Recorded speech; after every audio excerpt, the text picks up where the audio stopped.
Você pediu e a gente atendeu. Enquanto as outras só pensam em como conquistar novos clientes, nós valorizamos quem é de casa. E sabendo que você ajuda a construir a Genial com a gente, preparamos mais uma novidade. Para cada amigo indicado que investir aqui com a gente, será liberado um limite de R$10 mil exclusivo para você alocar no CDB 220% do CDI do Banco Genial. E esse valor pode chegar até R$50 mil, dependendo da quantidade de amigos que investirem aqui com a gente. Ah, e tem mais. Para você que é trader, ainda pode utilizar esse CDB como margem de garantia para as suas operações de day trade. Amigos que investem juntos, lucram juntos. Indique os seus amigos para Genial e tenha acesso ao CDB 220% do CDI e com liquidez diária. Mas corra, porque por tempo limitado.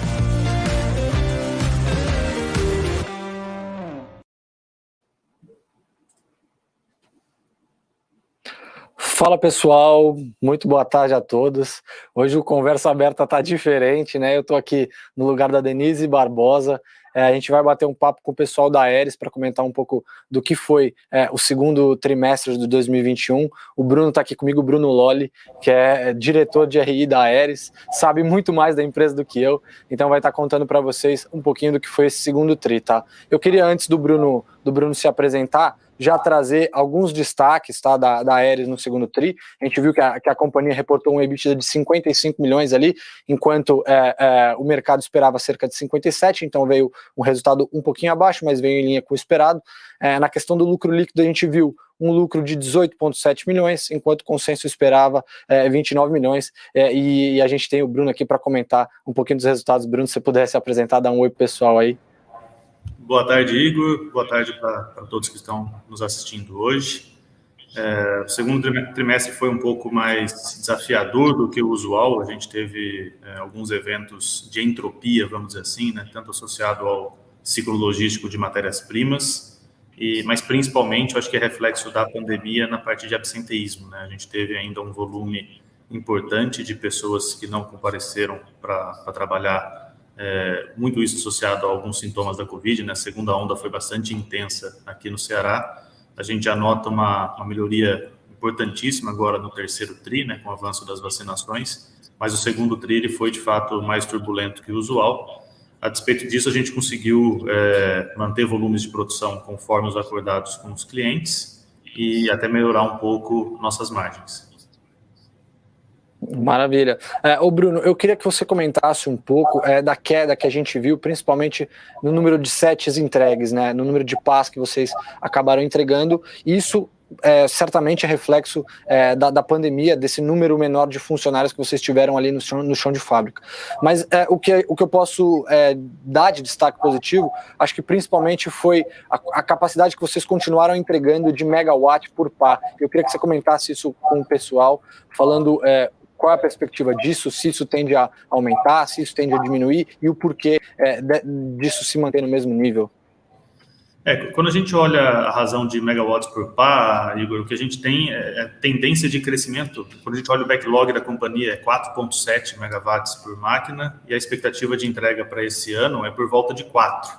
A gente ainda está um pouco abaixo disso na média. O que isso significa? Que a gente está entregando pás cada vez maiores para geradores cada vez mais potentes. Então, depende muito do mix de produto, esse volume de megawatts por pá. Quando a gente olha o volume absoluto no trimestre, a redução ela foi, de fato, para o mercado local, né, mais especificamente para um dos clientes, o principal cliente nosso em termos de volume.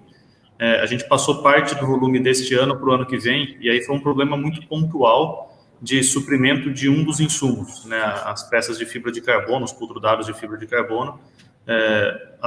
Acho que é importante destacar, né, a negociação com a cadeia de fornecedores de materiais estruturais, ela é feita majoritariamente pelos nossos clientes. Então, a gente teve uma redução no recebimento desse insumo e para a produção não parar, a gente distribuiu o volume ao longo de 2021 de uma forma que a gente afetou negativamente o segundo tri, também vai ter uma redução para este cliente no terceiro tri, em relação ao que a gente tinha planejado inicialmente, mas esse volume não é perdido, esse volume só é transportado para o ano de 2022.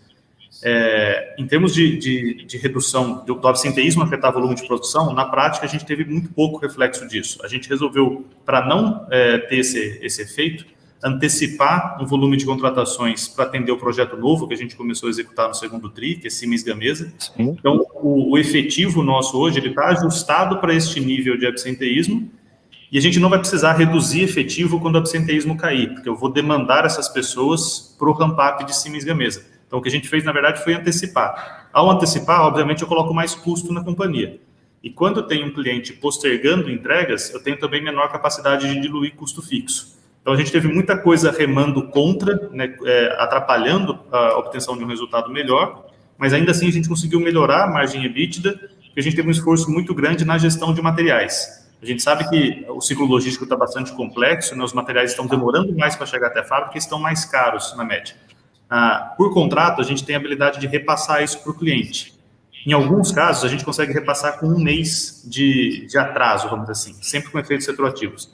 Mas alguns contratos, esse repasse ele é trimestral. Então, o custo que a gente teve no segundo TRI, e ele foi maior do que o custo que a gente precificou para o cliente, ele vai ser embutido no preço que a gente vai praticar no terceiro TRI. Tá? Então, é importante para que todos entendam a dinâmica da companhia, porque, de fato, quando a gente tem um ambiente mais volátil de custo de insumos, o resultado da empresa ele acaba sofrendo com isso no curto prazo, mas sempre repassando com efeitos retroativos nos períodos subsequentes. Tá, maravilha. O Arthur Rocha, ele já mandou uma pergunta aqui, como que anda a evolução com os novos moldes de paz, né, e a redução de custo de produção devido ao aumento da produção em termos de volume? E acho que é basicamente isso que a gente falou, né? Acho que a tendência no longo prazo é que esse custo por pá ele acabe crescendo de maneira bruta, né, de maneira geral, mas em termos percentuais deve ficar um pouquinho menor, inclusive nesse TRI, como você citou, teve também esse vamos dizer assim, esse one-off ali, que acabou jogando um contrato que seria para ser produzido agora, mais para frente, e vocês anteciparam essa produção da Siemens Gamesa, que acaba também afetando as margens, né? A gente sabe que quando a gente está no começo ali da produção, nesse ramp-up ali, a gente tem um pouquinho de margem, e a gente não viu isso se refletir, né? Acho que a Aeris fez bem o dever de casa e conseguiu sair muito bem nesse reajuste, né, Bruno? Sim, e a gente começa a ter receitas associadas a esse contrato de Siemens Gamesa nesse terceiro trimestre. Tá? A gente começou a produção no final do segundo TRI, mas a gente ainda não reconheceu nenhuma receita. A gente começa a ter receita, ainda que em volumes pouco significativos, já nesse terceiro TRI, e esse ramp-up ele deve ser concluído antes da metade do ano que vem. Então, a gente vai aumentar naturalmente por este ramp-up, também pelos outros ramp-ups, né? A gente hoje tem, além dessa linha de Siemens Gamesa, a gente tem outras 4 linhas não maduras na fábrica. Sim. Então, a gente tem outros ramp-ups acontecendo em paralelo, e é natural que durante o período de ramp-up eu tenha menos capacidade de diluir custo fixo, né? Eu tenho um volume de mão de obra e de outros custos que ele está preparado para um volume de produção maior. Então, a expectativa de fato, né, não necessariamente dentro de 2021, mas a expectativa é que até o meio de 2022 o volume de produção cresça bastante e os custos fixos não. Então, a gente vai ver receita crescendo, a gente vai ver custo de materiais diretos, que é 100% variável, crescendo, mas as linhas de custo de pessoal e os demais custos, elas já estão praticamente ajustadas para um volume de produção que a gente vai ter em meados de 2022. Então, respondendo... Eu acho que até... Beleza, vai lá. De fato, a expectativa é que as margens melhorem, porque a gente vai crescer receita e custo variável, mas a componente de custo fixo e de despesa, ela continua praticamente num patamar muito próximo ao atual.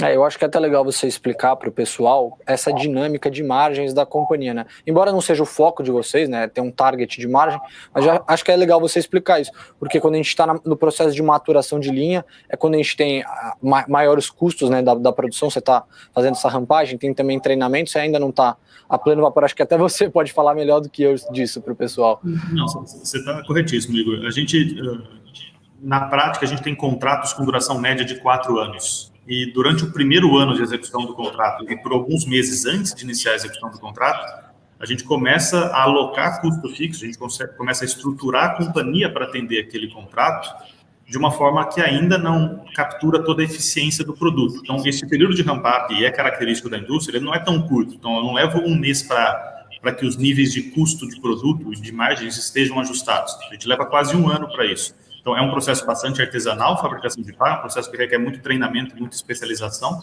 Então, ao longo do primeiro ano, a gente melhora muito o custo de materiais, porque a gente reduz muito o custo de retrabalho, o custo da não qualidade, E a gente também consegue melhorar muito a eficiência de mão de obra. Então, a gente tem a mesma quantidade de pessoas produzindo um volume muito maior de produto. Então, a gente dilui esse custo com muito mais eficiência ao longo do ramp-up.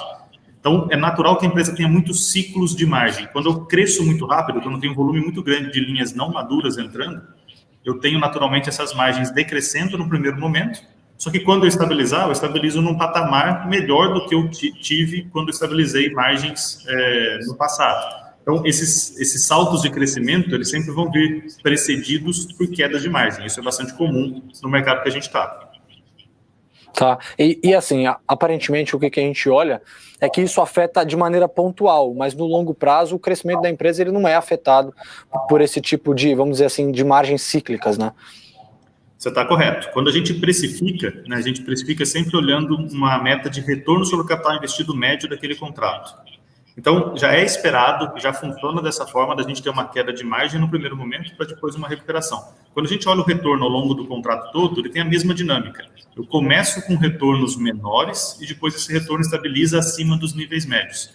Então, quando o investidor for olhar o resultado da Aeris, ele tem que sempre questionar o que eu espero para frente. Se eu tenho um volume grande de linhas não maduras, é natural que eu estabilize essas linhas com volumes bem maiores que os atuais e com margens melhores. Se eu tenho margens bastante acima das margens médias e eu não tenho linhas não maduras, é porque a companhia atingiu um platô e ela vai se preparar para um novo ciclo de crescimento no futuro. Então, essa dinâmica é sempre muito importante ler. E eu concordo com você, a gente historicamente vem sempre crescendo. Quando a gente olha mercado, é natural que a gente espere crescimentos ainda mais importantes para o futuro. Quando a gente olha a capacidade produtiva da Aeris, a gente encerrou 2020 com capacidade instalada total de 6 gigawatts ano. A gente encerra 2021 com 9 gigawatts ano. Então, a gente está crescendo 50% da capacidade produtiva de um ano para o outro. Só que no ano que eu cresço capacidade, não é neste ano que eu capturo o benefício desse crescimento. A gente começa a usar essa capacidade incremental no início do ramp-up ainda muito pouco. Então, nossa taxa de ocupação média ela fica baixa nesse primeiro momento, quando eu dou um salto de crescimento, mas é natural que depois, quando eu estabilizar a ocupação da capacidade produtiva, eu esteja no patamar superior de capital investido e, consequentemente, de NOPAT, né? Então, eu gero um retorno bastante importante sobre mais capital.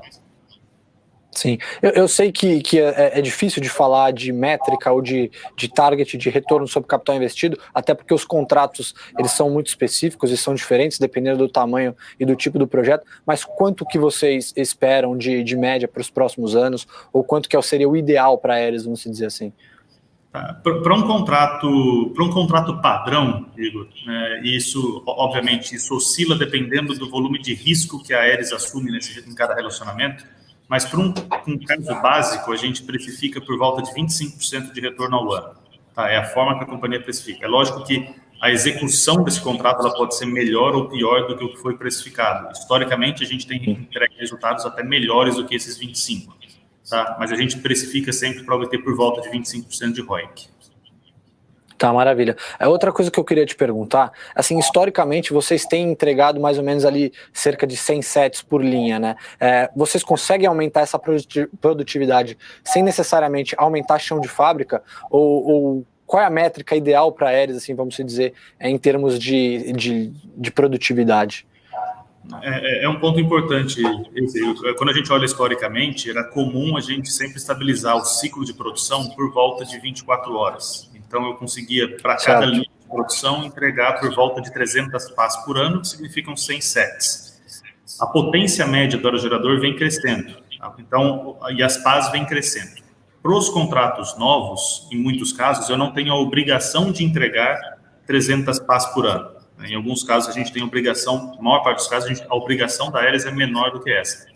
Mas sempre que a gente consegue estabilizar o processo, na nossa história, a gente conseguiu estabilizar processos com ciclos em torno de 24 horas. Então, é possível sim que a gente consiga entregar 100 sets por linha por ano. Não é o que a gente espera de média, até porque o cliente não tem a obrigação de comprar 100% da capacidade. Nem da capacidade teórica, que é essa de 100 sets por ano, e nem da capacidade contratual. O cliente tem flexibilidade para pedir um volume menor, pagando um preço um pouco maior por isso. Então, é sempre importante lembrar que a gente negocia, a gente precifica retorno. Então, quando o cliente pede menos, eu tenho um uso menos eficiente dos meus custos fixos e dos meus ativos. Então, o preço sobra para que eu consiga remunerar de forma adequada esse capital ocioso, vamos dizer assim, que eu aloquei para aquela linha. Uhum. Tá, então, gente olha hoje, a Aeres ela tem espaço, em termos fabris, né, respondendo a parte final da sua pergunta, para 20 linhas de produção. Quando a gente olha, então, na média, 4,5 megawatts por aerogerador, a gente está falando aí de 9 giga ano. Essa é a métrica mesmo, tá? 20 linhas produzindo 100 sets por ano, eu entrego para um aerogerador médio de 4,5, 9 gigawatts ano. Tá. A Ângela está perguntando aqui por que a ação respondeu tão negativamente ao resultado. Eu acho que a gente já tocou um pouco nesses pontos, né? O Bruno até outro dia conversou comigo, falou justamente sobre isso, que eles têm tentado se esforçar para explicar melhor quais foram os pontos que impactaram. Eu acho que até é melhor você, Bruno, tentar passar por isso. Por que foi surpreendido, vamos dizer assim, negativamente? A gente não costuma comentar muito sobre preço de ação, né? A gente entende que, de fato, Sim. O trabalho nosso é criar valor, tá? Mas olhando a dinâmica de preço do papel, a gente percebe que existe uma certa correlação, sim, com os nossos pares, então, tanto concorrentes quanto clientes. Então, quando a gente olha, às vezes, um movimento de muitos fundos, né, muitos acionistas institucionais saindo ou entrando de vários papéis do mesmo setor, a Aeres ela acaba fazendo parte desse setor de energias renováveis. Então, quando a gente olha o desempenho de TPI, de Vestas, de Siemens Gamesa, de Nordex, a gente acaba vendo movimentos razoavelmente correlacionados dessas empresas. Mais especificamente para este momento, o que a gente viu também é como a taxa de juros no Brasil subiu, né, a Bolsa caiu nesse movimento, a gente viu muito fundo local, né, muitos acionistas institucionais locais migrando com alguma proporção, né, da Bolsa para a renda fixa, e aí o movimento de entrada no papel a gente vê cada vez mais intenso em institucionais estrangeiros. Então a gente continua com a maior parte das ações da Aeres que estão no free float na mão de acionistas estrangeiros, né, e esses institucionais, eu converso com eles praticamente todos os trimestres, e boa parte deles também é acionista dos nossos pares. Então, a gente vê um movimento bastante importante nisso, e a definição do volume que eles vão alocar de risco a cada um dessas empresas depende do grau de profundidade que eles conhecem a empresa. Como a gente acaba conversando bastante, nenhum deles se surpreendeu e eles viram na queda da ação uma oportunidade até de aumentar um pouco a posição. Certo. E uma coisa interessante, que eu acho que até um dos gatilhos que pode destravar valor também, e fazer com que o papel, vamos dizer assim, tome pegue uma ascensão aí, né, suba rapidamente outra vez. Eu acredito muito nesse processo de transição energética global. A gente vê que ele se intensifica no Brasil muito por conta da crise hídrica, né, que vem acontecendo, e assim, a gente até conversou sobre isso outro dia, e não tem para onde correr, né? Ou é energia eólica ou é energia solar. Então, eu queria que você pudesse comentar um pouco sobre isso também. Acho que é importante para a nossa audiência.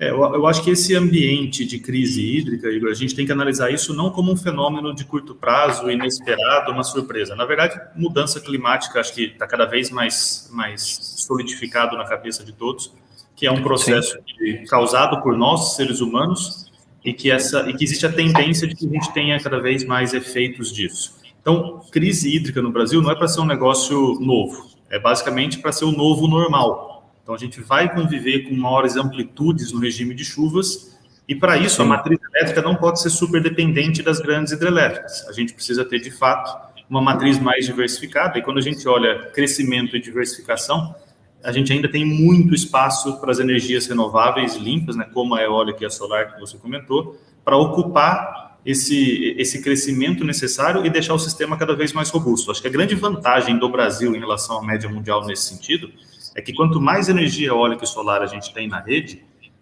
e elas não são estocáveis, né, a gente não tem ainda sistemas de bateria eficientes para isso, elas são obrigatoriamente utilizadas, elas são despachadas para a rede. Nesse sentido, o operador nacional do sistema ele preserva a água nos reservatórios. Então, ele usa as grandes hidrelétricas como uma bateria do sistema.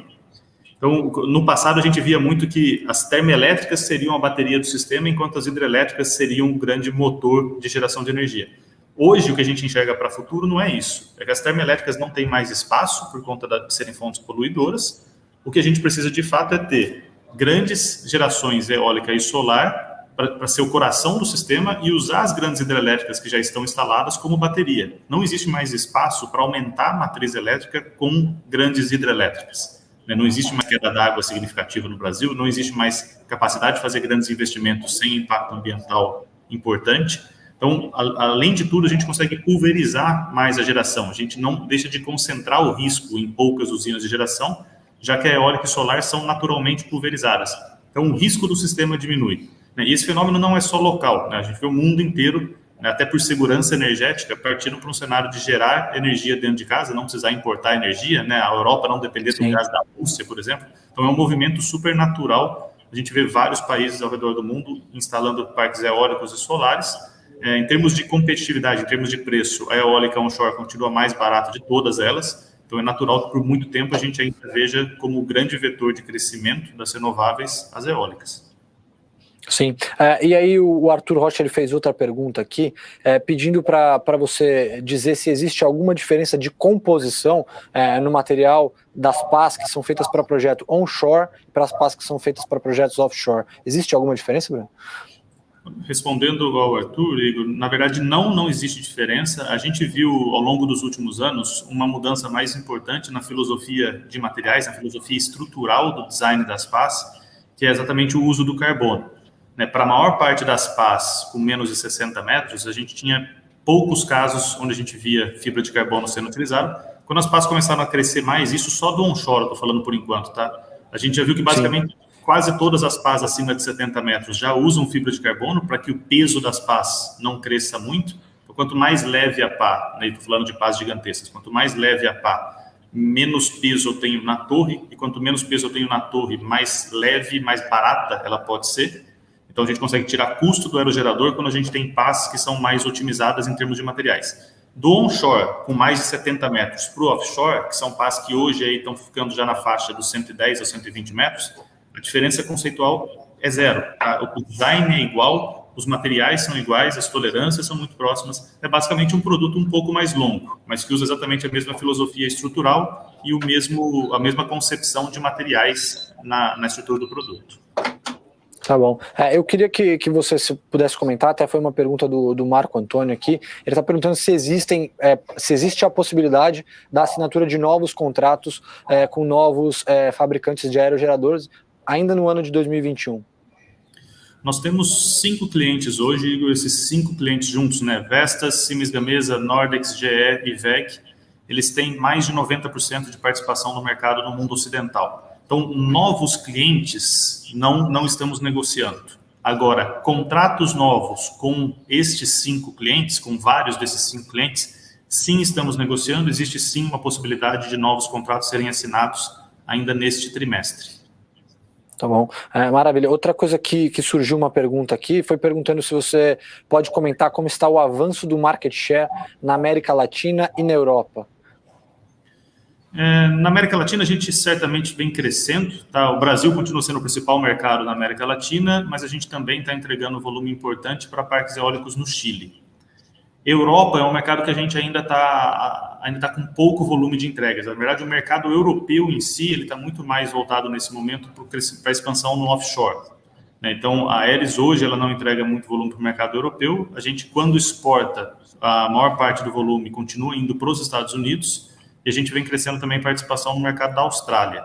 Acho que um ponto importante de destacar é que a gente não escolhe mercados, a gente não coloca como target atacar mercado X ou mercado Y. O que a gente foca é, dentro do portfólio de produtos do nosso cliente, a gente quer produzir os produtos com maior volume global. E a gente vem fazendo isso, né? Os campeões de venda dos nossos clientes, eles decidem terceirizar a fabricação com a Aeris. A Aeris tem 2 preços, tem 2 condições comerciais definidas em contrato, Brasil e exportação, e é o cliente que vem buscar o produto. Então, na prática, quando eu assino o contrato dessa forma, o cliente pode levar para onde ele quiser.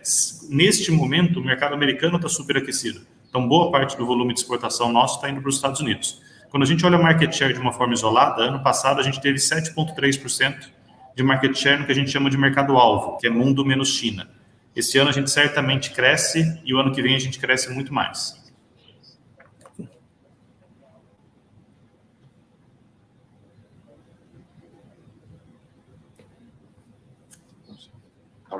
Bruno, eu não tô te ouvindo, eu não sei se você está no mudo, se você entrou no mudo. Eu já terminei de responder. Agora sim. Tá. Beleza. Tem o Will CS, ele está perguntando muito aqui sobre carros elétricos, mas eu acho que não faz não faz muito sentido, né? Não é o foco da empresa. E está falando do rebaixamento de preço, do preço da ação de preço-alvo feito pela XP, mas eu também acho que não é muito o nosso foco aqui, só para dar uma resposta para ele. E outra coisa que eu queria perguntar é se vocês estudam alguma possibilidade, devido à alta capacidade que vocês têm de trabalhar com compósitos, com materiais compostos, né? Se existe a possibilidade de crescimento inorgânico, vendo aquisições em outros segmentos que não só o de energias renováveis, por exemplo, PAS para aerogeradores, se existe essa possibilidade, se a Aeris estuda esse tipo de crescimento. Igor, existe sim, tá? Eu acho que até parte da resposta para quem está assistindo que fez a pergunta anteriormente, não especificamente sobre carro elétrico, mas acho que um ponto que é importante destacar, de fato, o nosso know-how é no processamento de material composto, então a gente tem bastante experiência nisso, a gente atende clientes super exigentes nesse mercado, né? Um dos maiores consumos de material composto no mundo é para o setor de PAS para aerogeradores. A gente avalia, sim, alternativas de produtos para outros mercados, desde que faça sentido com os nossos valores como organização. Então, sendo algo que participe desse movimento de transição energética, a gente está, sim, avaliando possibilidades de entrar em novos mercados, de diversificar nossa base de receitas, com parceiros fortes, com parceiros relevantes e com produtos que a gente consiga ter domínio na fabricação. Então, a gente não vai fazer nenhuma aventura, o foco não é crescimento inorgânico, então a gente, nesse momento, não avalia nenhuma aquisição, mas a gente avalia, sim, desenvolver produtos que atendam empresas de outros segmentos, principalmente quando a gente olha em redução de peso, tá? A gente vê, e aí indo no caminho, não necessariamente de carros elétricos, mas veículos elétricos de uma forma geral, a gente vê a inclusão de materiais compósitos com muito mais frequência, exatamente porque para um mesmo componente, para uma mesma peça, o composto permite uma redução de peso, e quanto menos peso você tem, maior a autonomia do veículo ou maior a carga paga, né? Maior o volume de carga que você consegue transportar para a mesma distância. Então, dar essa flexibilidade para quem transporta qualquer coisa, seja passageiro ou seja carga, é algo importante. A gente está, sim, avaliando esse mercado. No momento não é algo que seja tão relevante ou que esteja maduro o suficiente para que a gente comunique publicamente com o mercado, mas o nosso time de tecnologia vem avaliando possibilidades para diversificação, sim. Certo. Hoje eu vi que saiu uma notícia sobre Fras-le e Randon estarem trabalhando com esse tipo de material, e até por isso que surgiu a pergunta, e aplicar isso para implementos rodoviários. Então, até por isso surgiu a pergunta. Tem o nosso amigo Celso aqui, ele está perguntando quais são os principais fornecedores da Aeris hoje.